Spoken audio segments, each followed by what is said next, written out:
香港係一個國際大都會嘅城市，國際金融中心。喺一片繁榮嘅背後，其實係隱藏住唔少驚天嘅罪案，每日都喺度挑戰緊我哋嘅生命安全。好在我哋香港有世界公認嘅最精良警隊，保護我哋市民生命嘅安全。每日周旋喺罪案之間，維護法紀，徹底消滅罪案。呢班警隊嘅精英，佢哋點樣撲滅罪行？每宗驚天嘅罪案，破案嘅玄機喺邊度？相信好多人都想知道。喺呢個節目裏邊，將會揭露一啲不為人所知嘅罪案內幕，警方點樣去面對？最後，警方點樣將歹徒繩之於法？每一宗驚天嘅罪案，我哋都會用最深入嘅角度向各位報導。第一宗我要講嘅就係轟動省港澳，被警方列為頭號通緝犯嘅大賊葉繼歡。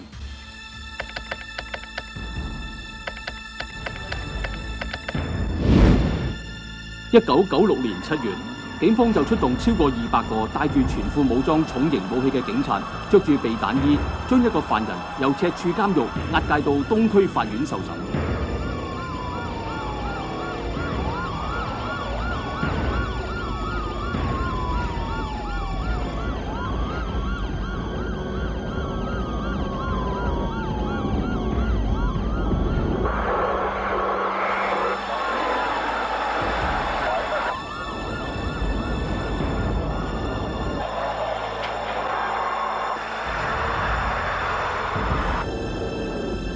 點解要咁大陣仗呢？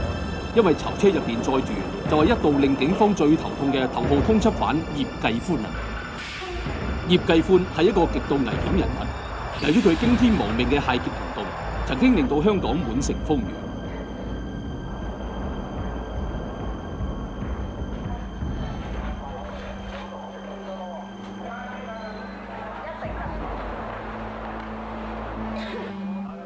佢專向金鋪落手行劫，所以曾經有嘅時候，市民認為金鋪係全港最危險嘅地方。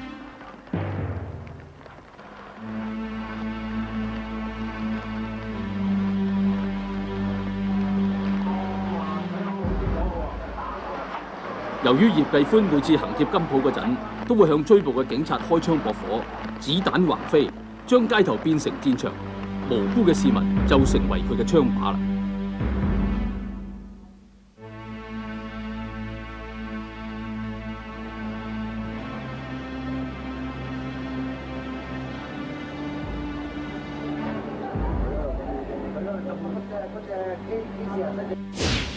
葉繼歡今年40歲，花名亞九人，係海豐人。78年由內地移居本港，16歲喺大環山同一潮州幫黑社會埋堆，19歲就做賊，械劫金鋪之後就越做越大。84年就開始組織省港旗兵喺內地招攬亡命大圈仔去打劫尖沙咀景福同埋中環迪新珠寶行，而且開槍10幾發，兇悍賊性，表露無遺。同年，警方派出幹探假扮買家買賊贓，先至可以將佢拘捕，被重判入獄18年。由於佢行劫手法出位，獄中已經被人叫做大賊代號啦。大賊葉繼歡，佢點會甘心虛度10幾年嘅黃金時間喺監獄裏邊度過啊？結果佢詐病，要去醫院睇醫生。懲教處雖然派咗2個職員荷槍實彈咁樣押送葉繼歡嚟到醫院，但係佢憑住一個玻璃樽，佢可以成功逃獄。據一位懲教處職員同我哋講，喺3年監獄生涯入邊，葉繼歡每日嘅生活都係好低調，同埋坐埋一邊諗嘢。原來佢係策動一次驚人逃獄大計。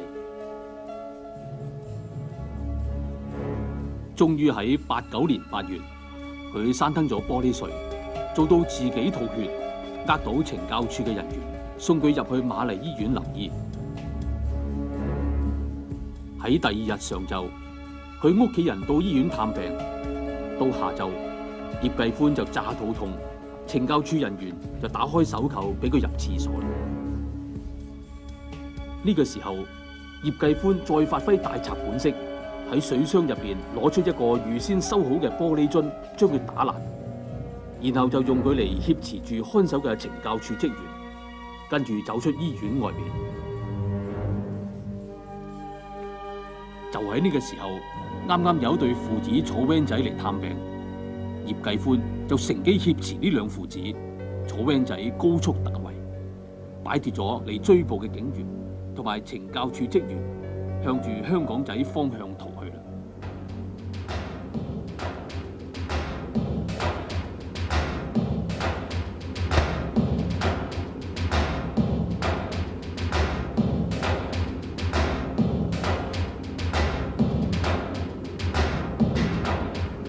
葉繼歡當日就喺呢個油站嗰度落咗車，以後警方想揾翻佢係難度極高嘅事幹，因為佢呢個人非常狡猾，佢扮鬼扮馬扮埋和尚，成功咁樣逃避咗警方嘅追緝網，而且佢仲親自打電話俾警方，話見到葉繼歡嘅行蹤，令到當時嘅專案小組疲於奔命。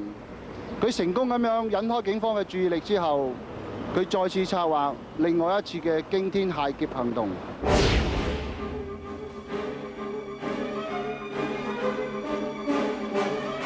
91年6月9日，葉繼歡帶住6個蒙面大圈，用手槍同埋 AK-47機槍，連環搶劫觀塘物華街5間相連金鋪，搶走價值570萬珠寶。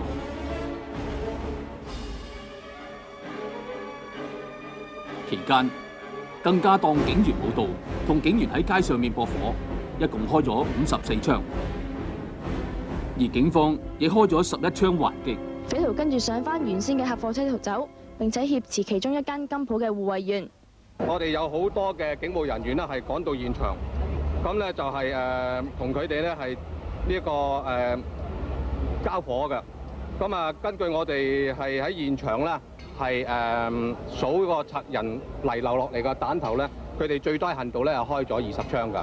而我哋啲警務人員咧喺呢個作出回應嘅時候咧，亦都開咗11槍㗎。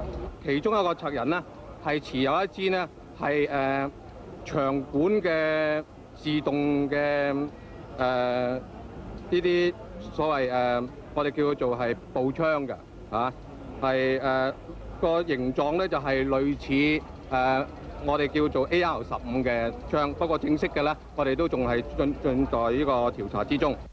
佢都唔使瞄㗎，佢好定嘅。佢唔係啊，佢揸支長槍，佢咁樣，佢喺度行幾步，咁係槍，行幾步一槍，即係好準啊！葉繼歡每次喺犯案逃亡嗰陣，過咗佢就開槍打邊個。由車上面嘅子彈窿就可以睇到一個大賊為咗逃亡就不擇手段，務求脫險為止。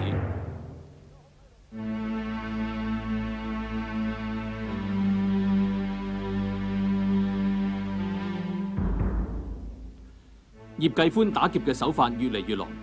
92年3月7日，葉繼歡帶住3個劫匪持槍行劫馬頭圍道謝瑞麟金行，搶走44萬金飾。葉繼歡仲開槍打傷金行職員同埋追捕佢嘅警員。3日之後，呢班悍匪再出犯案，行劫大埔道謝瑞麟同埋周生生珠寶行，劫去總值300萬珠寶金飾。行劫過程中，向追捕警員開槍掃射，匪徒一共開咗67槍。警員雖然係開1槍，但係就將其中一個匪徒打傷咗。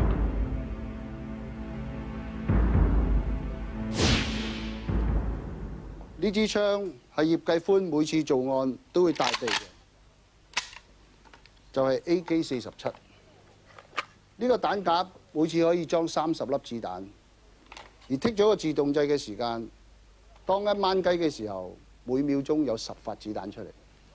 而我哋香港警方所用嘅就係呢隻左輪手槍，每次只係可以裝6粒子彈，而每次打嘅時間你都要好準確瞄住，慢慢一槍一槍咁打。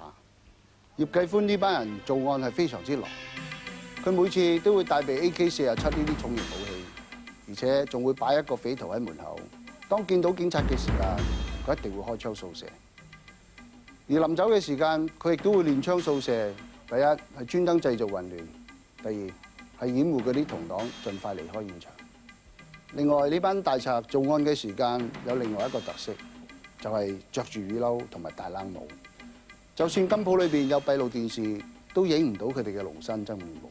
葉繼歡嘅做案手法好狠，其實最重要嘅就係有一個大賊張子強喺背後策劃所有嘅劫案。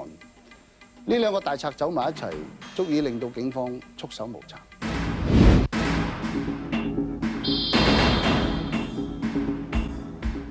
連環劫案發生之後，警方曾經出動最精英嘅飛虎隊，喺新界多處懷疑葉繼歡出沒嘅地方進行多次大規模搜捕行動。結果每一次都係俾葉繼歡聞風先遁，一無所獲嘅。先後破門進入流浮山3間村屋搜查，行動中並冇發現通緝犯葉繼歡，不過就拉咗一個女人協助調查。期間，衝鋒隊亦配合行動，喺流浮山嘅田下路同埋平下路嘅一帶設置多個路障，由着住避彈衣同埋配備長短槍嘅警員把守，檢查所有來往嘅車輛同車上嘅乘客。車尾箱亦需要打開俾警員徹底咁搜查，就算係單車啊，亦都係要停低接受調查。喺截查嘅行動中，一個警員手持嘅雷明燈散彈槍係走火，不過就冇打中人。整個行動係歷時15個鐘頭，喺晏晝3點幾結束。喺92年，警方用重金花紅去通緝呢個大賊。紅呢係50萬。無論任何國家嘅人，如果佢係提供到消息俾我，而拘捕咗負責呢件案嘅人，而將佢係成功起訴的話咧，我哋係非常之願意咧，係將呢啲錢咧係交俾佢。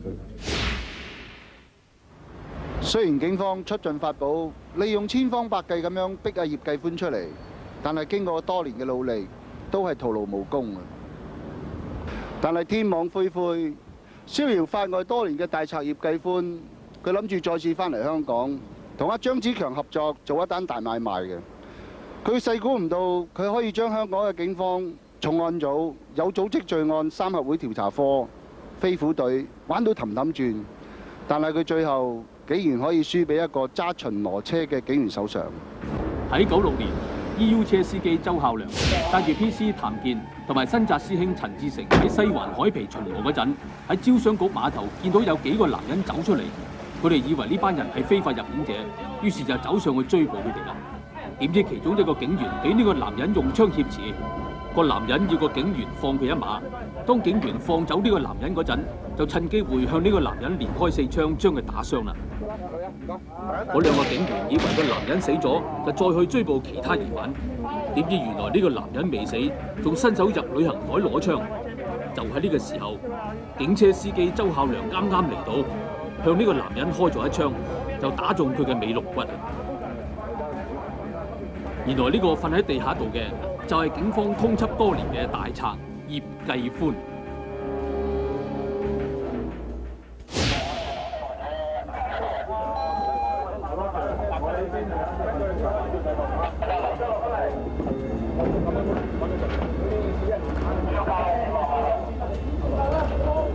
事後，警員喺葉繼歡旅行袋入邊搜到一支火力強大波蘭製造嘅9毫米 W2Z 輕機槍、幾十發子彈，而且係上膛隨時可以發射，同埋2支殺傷力極大 TNT 炸藥。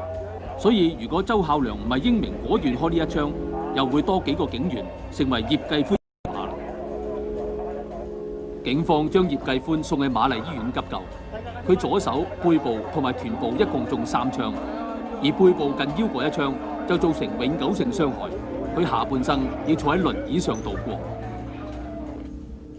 警方今日繼續派出大批警員喺瑪麗醫院羈留病房外面荷槍實彈戒備，防止發生事故。而9樓其他病房暫時都唔會開放俾其他病人嘅親友探病。俾探住噶啦，暫時唔會俾探病。你哋而家有幾多人？數咧就我哋唔可以透露俾佢哋聽嘅，啊咁總之我哋而家暫時部署人手咧就係足夠噶啦。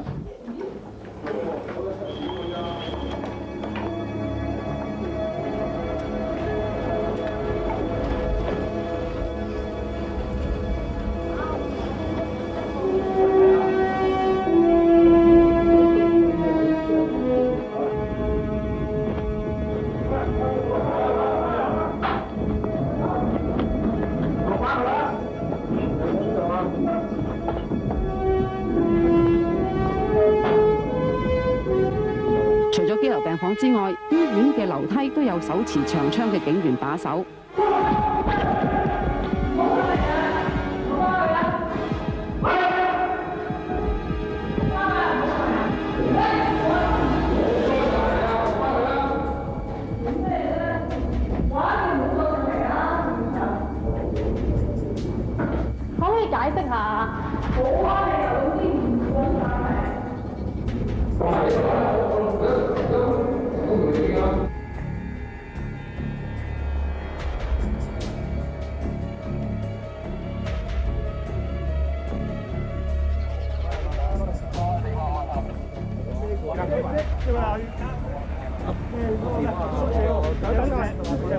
嗰邊一定係冇㗎，一講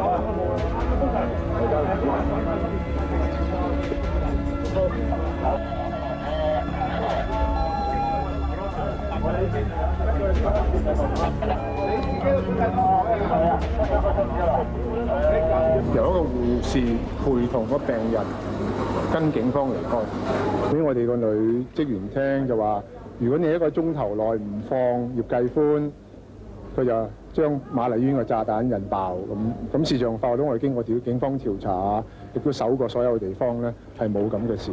個病人嘅情況點樣？有需要嘅，我哋 J9嘅保安咧係交由警方處理嘅。由於咧葉繼歡以前曾經成功喺瑪麗醫院逃獄，再加上收到線報會有大圈幫帶埋重型武器劫獄，所以警方今次就用大量人手喺醫院進行保安工作啦。就算係押返到法庭審判，都採取空前人手去保護，向不法之徒帶出一個訊息：我哋有足夠人手，夠膽你就放馬過嚟啦！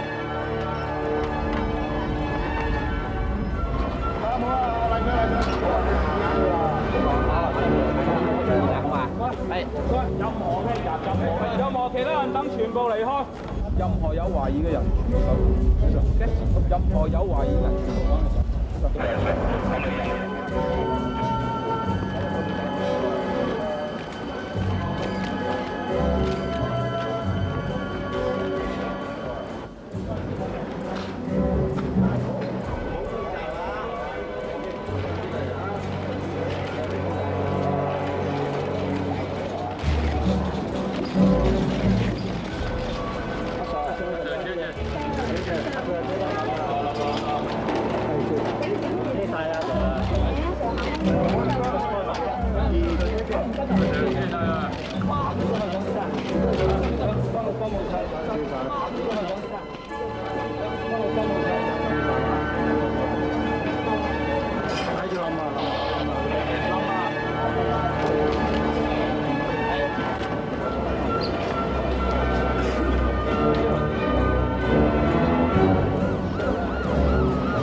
最後，葉繼歡經法庭裁定多項行劫及傷人罪名成立，連同以前刑期，一共係判監41年零3個月。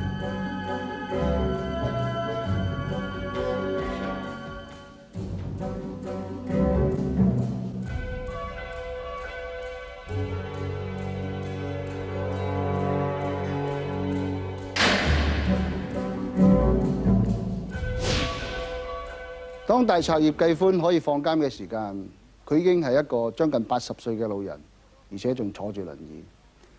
有記者問過佢，如果可以俾佢從頭再嚟過，佢會點做？佢話：佢寧願喺鄉下嗰度耕田，做一個農夫。